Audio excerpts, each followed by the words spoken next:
Hey guys, it's Sydney. Welcome back to my Flock and Squawk. And in today's video, we are hopefully having a more successful version of a video I did last year that I hated the result. So we are going to be making some clay ornaments. I just have some Crayola air dry clay, and I'm going to be doing pretty much the same thing I did last year, but I have one additional step that'll hopefully make it turn out better. Basically, what we're going to do is we're going to make some stuff out of clay, and then we are going to bake it in the oven and decorate. And the decorating is where I have an additional step to do it. So you don't really need much skills or talent or anything. Don't worry, you can do this like all ages. And yeah, I'm going to be using some cookie cutters to do my design, but I have a couple little guys that I actually did let air dry that are ready to paint, but I freehanded doing the designs for these guys. But I have some cookie cutters, and basically I'm going to roll out the clay, use the cookie cutters, and then put it in the oven and we will decorate. The only added step I added was using gesso. I'm not entirely sure on the pronunciation, but it essentially helps prep your painting surface. One of the problems I had last year was that the paint was soaking in like a lot to the clay. So I was using a ton of paint and not really covering and getting like an even surface. But this year I did, for my wedding invites, part of our design, I added some like clay elements. And these I did the clay, I let it air dry because we had plenty of time to do so, and then used the gesso and used paint pens and then Mod Podge, and it turned out really great. So that's pretty much what we're gonna do. The only like factor that's different between the ones for my engagement, wedding announcement stuff is that we're going to be baking in the oven. So that means it takes way less time. So if you're impatient, hopefully changing the one factor will be good. So I got a nice big wad of clay, and then my cookie cutters, it's kind of hard to show off cookie cutters, but it's supposed to be like a snow globe shape. And then I have these little cookie cutters of a tree.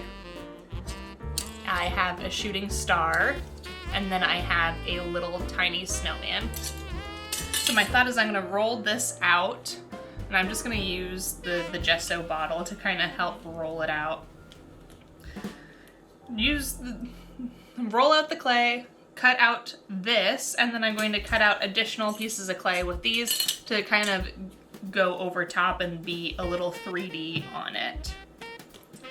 So yeah, just going to roll this out. Any sort of cookie cutter makes a good little clay ornament. The only thing for doing ornaments is that you'll want to make sure you poke a hole somewhere in it to run through either a string or a ribbon to hang them. Or if you don't do any of that, you can just glue a magnet on at the end to have a magnet. So I might need something bigger to roll this out with. And then for like these little clay things, I like to keep it a little bit on the thicker side just to be more structurally sound, which is why I'm using way more clay than I think that I normally do, or think that I wouldn't want necessarily. Just need to roll it out like a little bit more. So what are you guys interested in making? I feel like this is a perfect craft for like all ages. I've been seeing a lot of reels and stuff where people are doing it with their kids and like getting thumbprints or fingerprints, handprints. I especially like the ones where they do one for like their mother-in-law and it's their spouse's footprint or handprint. But I just need to roll this out just slightly bigger. No, I just barely have it because this is such a large cookie cutter. Okay, going to cookie cutter it out. Like I mentioned in my peanut brittle video, but if you haven't seen that, my mom and I did a pottery class, and it was not air dry clay. However, it's like a little bit along the lines of me getting more interested in air dry clay again, just because air dry is a little bit more accessible. I don't need a kiln, although my fiance does have one. It's just at his parents', so if we wanted to do that, we could. But air dry clay, it's been quite fun, especially adding in the step of gesso to really seal it. The painting process worked way better. And then Posca pens, they are really nice for on the clay. I don't really use them that much otherwise. So I have my snow globe, and then I'm filming in the kitchen today, but I'm gonna just take a chopstick and put a hole at the top. Air dry clay doesn't really seem to like shrink or anything, so I need to make sure this hole is the proper size. Okay, I think that's pretty good. And then for smoothing, I just sort of like gently drag my finger around. Water also seems to work really well. Let's set that aside. Now I get a rollout for my little guys. I have like this full tin set of mini cookie cutters, which are kind of silly for cookies unless you're making for like a whole group of children. But for this, I feel like it's gonna be perfect for my little snow globe. And I know it's hard to see on this Garfield that I did, but from the side, yeah, you can see that things are just kind of layered on him. But his little whiskers just broke off. But if you do stuff too thin in clay, then it's more prone to breaking, so can't be too upset. Okay, I got my little piece, and let's start with the snowman and the tree. So cut out my little snowman. Oh, he's looking so perfect. The real fun with this and doing the clay on top of itself is that I'm going to enjoy decorating, hopefully. Last year, I was really looking forward to painting and decorating, making them look a little bit like gingerbread, but the painting was just not going how I wanted. Okay. Oh. It's looking so cute. Obviously, you don't necessarily need to paint your clay depending on what color you do, but sealing it with Mod Podge definitely is the way to go for finishing off these things. I'm using a glossy Mod Podge, but they do make matte Mod Podge. So depending on your taste, you can go and assess that. And now my little shooting star. I feel like people... I feel like clay is definitely one of those things of, like, it comes and goes. Of people get really into it and then you don't see anything about it, or it's always framed for like children.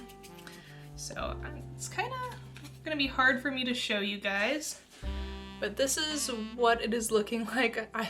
I feel like the camera's just washing it out, but you can kind of see from the side that it's layered. I'm just gonna gently pat them into each other and smooth things out. Then this excess clay, I'm going to just add a couple little details. I'm gonna make a snake, and then I'm just going to make it nice and thin and kind of try and do a garland on the tree and maybe a scarf on the snowman. I know, like, you guys can't really see that well, but I don't want you to feel like you have to make yours look like mine. That's the art of crafting. And last year, it took quite a while to bake up my clay. Still faster than letting it air dry, but that was with a gas oven. We have an electric oven here, so I'm thinking that it might be a little bit faster with how consistent our oven keeps temperature. So, got my little snake and I'm just tucking it in. I think that's not quite what I want it to be, so I'm gonna make it a little thinner. But what kinds of arts and crafts have you been into this holiday season? Or are you not really a DIY person? Are you a DIY person exclusively at Christmas time? Because I like to do crafts all year, but something is very special about doing crafts at Christmas time. I think it just partly has to do with like at school and stuff. When holidays would come around, that's when you would do like arts and crafts and like what I found especially fun as a child. So I'm gonna actually use a little of this to make a little nose for my snowman. Well, that's a big nose. But yeah, I'm just going to finish this off and then I will check in when it's time to put it in the oven.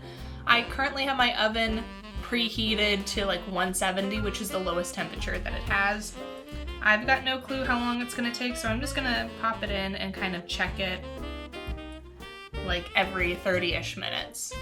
So I've got a cookie sheet with parchment. That's basically what we're gonna do. I'll check in with you right before I put it in. So here is my ornament, and we're gonna just put it in the oven and see how long it takes. But in the meantime, I will be painting my Garfield so we can kind of see the process and what I've changed from last year to this year, which is basically just one step, but into the oven. So for my little Garfield, you can probably see him better now that the lighting's not quite as intense. Those little guys on this side kind of popped off, so I think I'm just gonna, there, remove those. But here he is. I did the 3D leveling or layering like I said. But this is the magic stuff that we are going to use on him. And like I said, it kind of just preps the surface to be painted. You can use it on most things to make the surface more paintable, but I found like on the clay that it really helps. It also adds like a little bit more of a white base. Like it almost looks like just plain white paint, but it has a little bit of texture and something about it. I don't know the full like why gesso is the way it is, but I feel like it really does just work wonders on the clay in particular.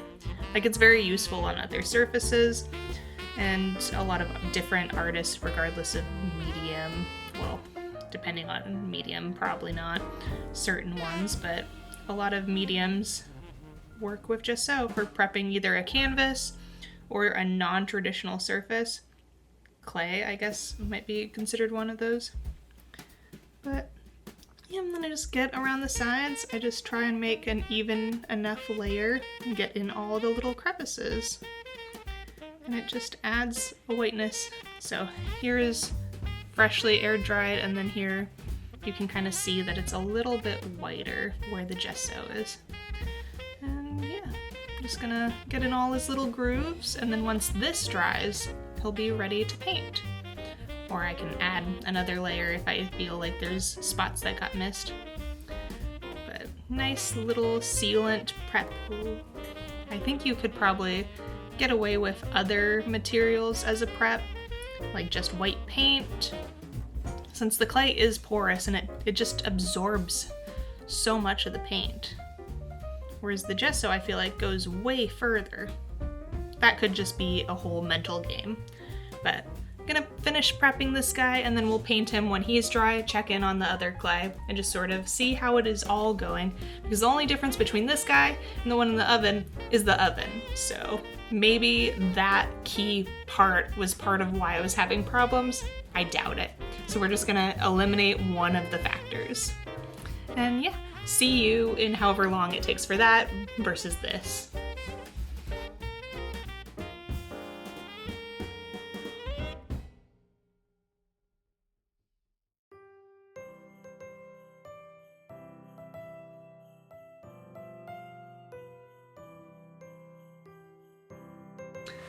So I just pulled this guy out. He's been in the oven for about an hour and a half-ish, and it's definitely starting to dry. It's quite warm to the touch, like I have an oven mitt, and I've been painting my Garfield, so you've been kind of seeing that process in the meantime. But I kind of think that I'm just gonna let it air dry the rest of the way. I'll see how it looks in the morning, but I kind of want to be able to use my oven for dinner. So I'm going to set him aside, let it cool, let it finish drying. I might put it back in the oven tomorrow, depending on how it's looking. But yeah, so this is just where we're leaving off for this moment. And yeah, make sure to let me know in the comments what, like, your thoughts, opinions, what you're making out of clay for the holidays. you know, that sort of thing. If it's a memento for your children and like that kind of project, or if you're like me and just sort of trying crafting, doing it for yourself, because playing with clay is quite relaxing. And then the painting, albeit a tiny bit frustrating at times, it's been going great for the air dried one, the Garfield. So I'm gonna let this kind of hang out. It does look super cute unpainted so far. So yeah, I guess I'll see you in a minute.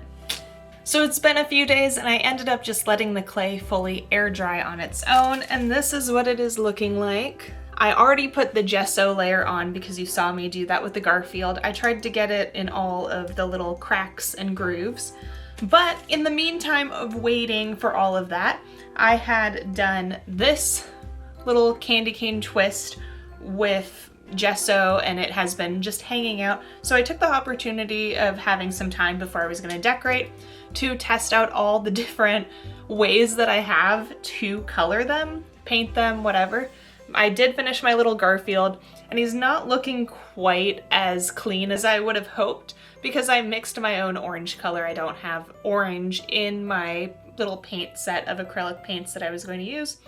So his color is slightly muddier than I wanted, but I had mixed the colors, and then I had gone in with Posca pen to do his little details. And on the very back, I didn't like seal it with the gesso, but I just wrote with Sharpie 2025. So this is what the Sharpie looks like without any gesso underneath. I feel like it really absorbed into the clay, but it's not my ideal method other than like the labeling on the back. So with having seen how everything kind of reacts to the clay on the gesso, I think I'm going to use a variety of methods to decorate this guy. So yeah, I feel like I'm going to use the metallic Sharpie to write like the date on the bottom. Or write the words on the bottom of the ornament because it does come up very nicely on here. Obviously everything's getting a coat of Mod Podge at the end, and I didn't do Mod Podge over any of this, but I feel like this is probably my best bet for doing that. The gel pen, I'm surprised. It's worked out really well, but I do worry on putting Mod Podge over it. It does just add a nice level of shimmer. So I might do a couple little dots of that, but I'm not going to be doing any large areas with gel pen. I don't think that it's probably the best choice. Posca pen I think is on par, honestly, with the Copic marker. I have this old Copic Chow set from high school that I used to use all the time, but it's kind of just been hanging out.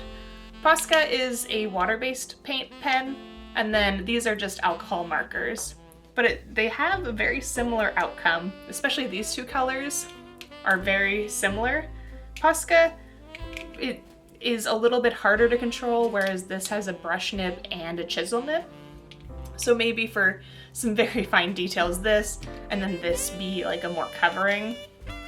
And the watercolor definitely lets through, like it's a light wash, a light amount of color. So that might be good for just sort of like a broad filling in the background. And the color pencil, I feel like works well if you want a little bit of texture. So I might use that on like the carrot nose or like the scarf, give the scarf some texture, garland some texture perhaps. I still don't know exactly what color scheme I'm gonna go with, but I've got plenty of options in front of me. So I'm just going to kind of move the camera in. There may or may not be voiceover, but yeah, it's basically up to you on decorating. But the gesso, like, really has made clay work a lot more satisfying for painting and like kind of finishing them. But I still don't know if baking it in the oven will add a difference. It was in the oven for a bit, but like I said, I took it out and just let it air dry the rest of the way. Patience is definitely a virtue with these kinds of projects. But if you don't have time, baking in the oven is so easy. But like I said, I don't know if that will affect anything, but I'm just gonna kind of go in and decorate this. So let me know in the comments down below, like I said, what are you making? But yeah, and what do you think of all the different ways that we have to color and do stuff with it? Normal Sharpie is not actually my favorite because it kind of turned out streaky. But yeah, just I hope that you're enjoying this and that this is an interesting video regardless of the time of the year that you are watching it. But yeah. I ended up using a little bit of every technique. The only one I did not use was just straight up Sharpie. I used some of the silver metallic Sharpie, like I said, for the lettering, and then I used some to go around the star at the very end. Gel pen, I used a little bit, but like I'll talk about later, it kind of disappeared. And then I used watercolor on the tree, I used Copic and the Posca pen kind of together. I really just sort of added each to different areas, kind of like getting a feel for all the different textures and everything that I found would happen when I did the thing, or did my test one. I think that if I had a golden Sharpie that I would add a little bit extra details, but I only have a silver one. And yeah, I think it turned out super cute. I'm going to gift it to my mom, and I think it's just a nice little memento. This definitely went way better than last year. The gesso just makes it such a better surface to work on, and that just might be a me preference thing. But let me know in the comments down below if you've had issues working with air dry clay and painting it, and if it was not really coming out. Have you tried gesso? Have you tried a different method to make it a little bit easier to paint? Or, you know, just decorate in general. I finished decorating it and I put on Mod Podge. One thing to really note is that the watercolor in particular was picked up by the Mod Podge. That might have been because I didn't let it dry for like a day or two. I just let it dry to the touch. So that could easily be on me. And then the gel pen disappeared. It got wiped up. But the Sharpie and color pencil, the Copic and whatnot, they all seem to be doing good. Watercolor, it might be one of those things that I need to like let it dry fully for a few days. But it is looking super cute, and all that's really left is to string it with either a string or piece of ribbon. It's a little hard to see on camera, the Merry Xmas, but I also put on the back that it was handmade by me. But yeah, this is my little clay ornament. I think it turned out way better than last year's attempt. The gesso really has been key for me to have a successful outcome. But all that being said, thank you so much for watching. I hope you flock and squawk again with me sometime, and thank you for being you. Bye!